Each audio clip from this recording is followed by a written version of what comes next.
नमस्कार, वंदे मातरम। मैं हूं श्यामगिरी। आप देख रहे हैं हमारा चैनल मुद्दा भारत का। मुद्दा भारत का यानी मुद्दा आपका।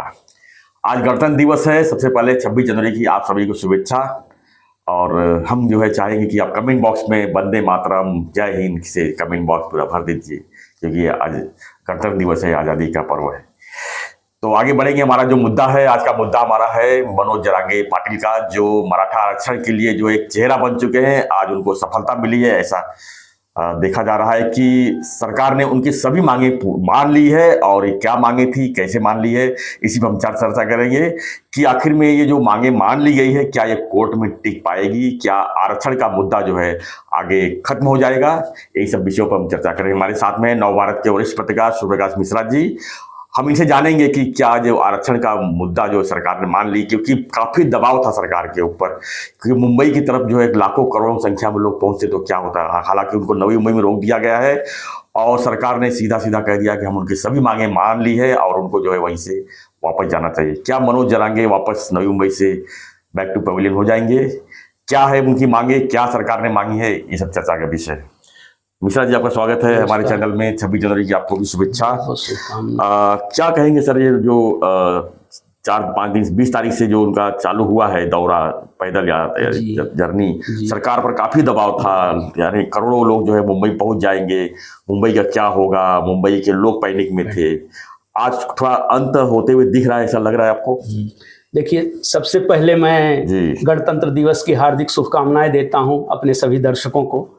रही बात आपने मराठा आरक्षण, आज 26 जनवरी है, जैसा कि 4-5 दिनों से लगातार मराठा आरक्षण का मुद्दा फिर से महाराष्ट्र में चर्चा का विषय बना हुआ है। और मनोज जरांगे जी, जिस समय हम लोग बात कर रहे हैं आपसे, इस समय मनोज जरांगे जी की सभा या उनका जनसागर या जो कहिए उनके लाखों समर्थकों की भीड़ जो है वाशी में जमा है और वो मुंबई की तरफ कुछ। तो ये बात तो मराठा आरक्षण की बिल्कुल स्पष्ट रूप से सरकार के सामने आ गई है, लोगों के सामने आ गई है, देश के सामने है। लेकिन जो आपने कहा कि सरकार ने इनकी सारी मांगे मान ली हैं, और ये इसमें कोई संदेह नहीं कि मराठा आरक्षण का मुद्दा जो है एक कई दशक पुराना मुद्दा है और यह जो है अब इस समय अपने अंतिम चरण में पहुंच चुका है। महाराष्ट्र के माननीय मुख्यमंत्री एकनाथ शिंदे जी पूरी तरह इसके लिए प्रयास कर रहे हैं, सरकार भी पूरी तरह सकारात्मक है। ऐसा आपने इनके जो मराठा आंदोलन के या मराठा आरक्षण के ये प्रणेता कहे जाएं मनोज जरांगे जी पाटिल, तो अतिशयोक्ति नहीं होगी। तो इन्होंने भी कई बार इन्होंने कहा भी कि मेरी सकारात्मक चर्चा हुई है। रही बात इनकी मांग, जो आपने कहा ना, मांग जो सबसे पहली मांग तो यही थी कि भाई कि मराठों को कुनबी प्रमाण पत्र जारी किया जाए, सभी को, और सरसकट जिसको बोलते हैं सभी को। तो उनको जो है कुनबी प्रमाण पत्र जारी करने की प्रक्रिया तो पहले से ही शुरू हो गई थी। सरकार ने भी कहा कि अब तक हम लोग 37 लाख से ज्यादा प्रमाण पत्र जो हैं ये मराठा, कुनबी मराठा का जारी कर चुके हैं और आगे की प्रक्रिया जारी है। आगे का जो बोलते हैं ना अभिलेख जांच, और आपने देखा होगा पिछले एक सप्ताह से तो सरकार ने और तेजी से शुरू कर दिया है। सारे नगर पालिका हो, महापालिका हो, ग्राम पंचायत हो, सारे कर्मचारियों को इन्होंने काम पे लगा दिया है।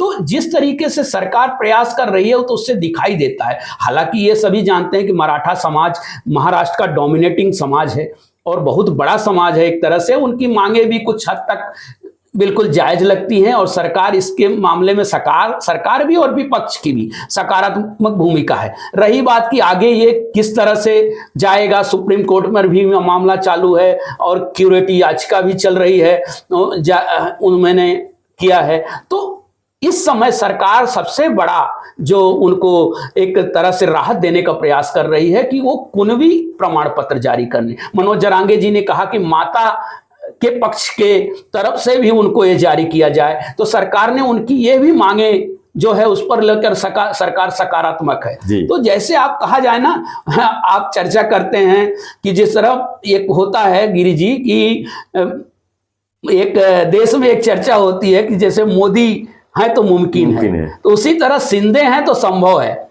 इस तरह की अब चर्चा शुरू हो चुकी लेकिन है। शिंदे जी है तो संभव है, आप हाँ, कह रहे हैं, लेकिन जी। ये संभावना तो काफी दिन चल रहा था कि कितना उन्होंने अनशन किया, तब भी अल्टीमेटम दिया, 20 दिन का दिया, 40 दिन का दिया, तब क्यों नहीं किया? या मुंबई की तरफ जब दबाव बढ़ी जी। तब इन्होंने सब नहीं, देखिए, मांगे कुछ मानी? नीतिगत ऐसा इसके नहीं, पीछे मैं क्या मानता रहस्य हूँ कुछ है? नीतिगत निर्णय, राजनीति तो हर जी। जगह है, लेकिन नीतिगत निर्णय लेने में समय लगता है। अब जब जो चीज आप देख सकते हैं 4 दशक की मांग, वो एक झटके में तो पूरी नहीं हो 4 नहीं, सकती। 6 दशक, 60 सॉरी से, सॉरी, आप 1960 से। 1960 से, ये 6 दशक के 7वां दशक है ये। लगभग है। तो आप सोच सकते हैं इतनी पुरानी जो मांग है और वो एक झटके से पूरी होनी संभव ही नहीं है। लेकिन फिर भी इसके लिए आप देखिए, आलोचना भी हुई कोड़ई की, ये देखिए इतना बड़ा मोर्चा महाराष्ट्र मुंबई की तरफ आ रहा है, देश की आर्थिक राजधानी में आ रहा है और इससे बवाल हो सकता है। माननीय मुख्यमंत्री जी आराम से, मतलब ये कहा गया कि भाई अपने खेती कर रहे हैं, गांव में खेती कर, लेकिन इसका मतलब ये नहीं है कि माननीय मुख्यमंत्री जी खेती कर रहे हैं, आराम कर रहे हैं। मुख्यमंत्री जी का पूरा मंत्रिमंडल कहें या तो पूरे के पूरे मंत्रिमंडल का ध्यान इस तरफ था, सरकार का भी ध्यान इस तरफ था कि भाई ये मुद्दे को किस तरह, लेकिन एक लोकतांत्रिक तरीका होता है। मराठा समाज भी देखिए लोकतांत्रिक तरीके से हजारों लाखों की भीड़ वहां से उतनी दूर 21 किलोमीटर से पैदल वो अपने आंदोलन पे आए और उनका आंदोलन सफल भी होता दिख रहा है। तो इसमें एक तरीके का ये भी है कि मराठा समाज, मुख्यमंत्री भी मराठा समाज से हैं, हालांकि वो पूरे महाराष्ट्र के मुख्यमंत्री हैं, लेकिन मराठा समाज को भी वो न्याय मिलना चाहिए। इसको लेकर सब, आप देखिए विपक्ष की भूमिका भी इसमें एकदम से गुपचुप भूमिका है। विपक्ष भी चाह रहा है मिलना चाहिए, तो हर कोई चाहता है, हर कोई चाहता है, लेकिन उसमें आप जैसे राजनीति डाली जाती है तो उनके लिए राजनीति है। तो हम कहते हैं कि राजनीति तो देखिए, राजनीति और समाज, उससे राजनीति नहीं है, माहौल है, लोकसभा चुनाव, राजनीति तो होगी, राजनीति होगी, लेकिन अल्टीमेटली समाधान निकलना चाहिए, इसका समाधान निकलना चाहिए। और समाधान निकालने की पूरी कोशिश मेरे हिसाब से माननीय मुख्यमंत्री जी और उनका मंत्रिमंडल कर रहा है। माननीय उप मुख्यमंत्री जी दोनों जन ने, उन्होंने भी कहा कि देखिए मुख्यमंत्री जी इस पर समाधान निकाल रहे हैं, मुख्यमंत्री जी लगातार उनसे चर्चा में। आप देखे होंगे मनोज जरांगे पाटिल जी भी हैं, उन्होंने एक बार भी सीएम की इस तरह से आलोचना नहीं की या सरकार की उस तरीके से आलोचना नहीं की। तो इससे साफ जाहिर होता है कि वो भी समन्वय के मूड में है। मराठा समाज भी चाहता है कि ये रास्ता एक समन्वय के साथ निकले, बहुत बड़ी संख्या है, तो उन्होंने एक तरीका एक अच्छा निकाला। रही बात मुंबई की तरफ आने, मुझे लगता है, हम अभी बात आपसे कर रहे हैं तो वासी में है, लेकिन मुझे लगता है कि इसका शाम तक इसका हल निकलेगा और वो भले आजाद मैदान आए, लेकिन ये मोर्चा जो है मुझे लगता है कि वासी से ही वापस जाएगा, उनकी सारी मांगें पूरी होंगी। मुख्यमंत्री जी के खास सिपहसालार जो हैं, ये मंगेश चिवटे जी जो हैं, उनके ओएसडी हैं, काफी प्रतिभाशाली व्यक्ति है वो, और उन्होंने भी पूरी तरह इसमें अच्छी भूमिका निभाई है। मनोज जरांगे पाटिल जी से उनका संपर्क रहा है और जो पिछड़ा आयोग के जो बनाया गया है तो उसके भी अध्यक्ष हैं, न्यायमूर्ति शिंदे साहब हैं। तो ये सारी जो कलेक्टिव एफर्ट जो चल रहा है ना सरकार का, तो इसमें मुझे लगता है कि इसमें इनको सफलता मिली है। सूर्यप्रकाश जी, बात कर, जब मुख्यमंत्री थे देवेंद्र फडणवीस जी, तो उन्होंने काफी प्रयास करके एक तरह से जो है हाई कोर्ट से भी जो है उन्होंने क्लियर करके मराठा आरक्षण लागू कर ही दिया था। जी जी जी। लेकिन अब सवाल ये है कि सुप्रीम कोर्ट में ये मामला जाएगी और वहाँ प्योरिटी पिटीशन तो दाखिल है ऑलरेडी, तो क्या जो आज मांगे मान ली गई है और जो मराठा आरक्षण की बात है, सरसकट वाली बात है, वो भी भूमिका है, तो क्या ये सब चीजें जो है सुप्रीम कोर्ट में टिक पाएगी? क्या ये चुनाव को देखते हुए, मुंबई का दबाव देखते हुए सिर्फ मांगे मान ली गई? नहीं, वो तो देखिए वो प्रक्रिया तो पहले से चल रही थी, लेकिन जो मांग उनकी मुख्य जो मांगे थी ये कि हमें कुनबी प्रमाण पत्र दिया जाए। कुनबी प्रमाण पत्र दिए जाने से ऑटोमेटिक वो ओबीसी में आ जाते हैं। अगर कुनबी क्या करेगी, तो ओबीसी क्या करेगी? या तो उसके आरक्षण का दायरा बढ़ाया जाए, आरक्षण की सीमा बढ़ाई जाए। उसके साथ एक ही हो सकता है कि अगर वो मांग करते हैं आप ओबीसी समाज जो है, ये निश्चित रूप से कि भाई ओबीसी समाज में ही उनको आरक्षण दिया जाएगा, क्योंकि उसी वर्ग में उनकी भी मांग रही कि मराठा समाज जो आएगा तो उसी वर्ग में आएगा, वो एससी एसटी में तो जाएगा नहीं। तो ओबीसी वर्ग का या तो दायरा आप बढ़ाइए, आरक्षण की या तो सीमा बढ़ानी पड़ेगी, या तो उसी सीमा में आएगा तो वो ओबीसी को तय करना पड़ेगा कि हमें आगे इस पर क्या करना है। रही बात सुप्रीम कोर्ट की, ओबीसी शांत एकदम देख रहा है इस समय, तो शांति आप देख रहे होंगे। ये बात भी काबिले एक और है जी। कि इस बीच देखिए ओबीसी के नेता जो थे इस समय वो छगन भुजबल जी का नाम और भी नेता हैं, उनका बयान नहीं आ रहा, शांत एकदम शांति छाई हुई है इस समय। तो इससे आप साबित होता है कि ये सरकार इसको लेकर बहुत ही तरीके से या बहुत ही समन्वय तरीके से और बहुत फूंक फूंक कर सरकार कदम रख रही है। और आगे आने वाला चुनाव भी है, लोगों को न्याय भी देना है, लोगों को साथ में लेकर चलना है। बीजेपी का तो सबसे बड़ा वोट बैंक इस समय ओबीसी है। ओबीसी के नाम पर पूरे देश में राजनीति, ओबीसी निस्संदेह ओबीसी समाज सबसे बड़ा समाज है इस देश का, तो वो ओबीसी को भी नाराज नहीं करना चाहेंगे, वो किसी समाज को नाराज नहीं करना चाहेंगे, मुझे ऐसा लगता है। बिल्कुल मिश्रा जी, तो क्या मान के चले कि आरक्षण का मुद्दा धीरे धीरे समाप्त हो जाएगा, क्योंकि अब आगे लोकसभा चुनाव है, फिर विधानसभा चुनाव है? फिलहाल तो ये शांत नजर आ रहा है, क्योंकि उनकी मांगे जो मान ली गई हैं 37 लाख जो हैं उनको नोंदी जो जिसको अभिलेख कहा जाता है, तो उसको उनको स्वीकार करके उनको प्रमाण पत्र जारी करने का काम शुरू कर दिया गया है। तो और भी लाखों जो निकलेंगे तो प्रमाण पत्र जारी किए जाएंगे। तो उनकी मांग यहां तक तो उनकी मांग ली गई है। तो अगर उनकी मांग मान ली गई है तो उनका आंदोलन मुझे लगता है कि फिलहाल शांति हो जाना चाहिए।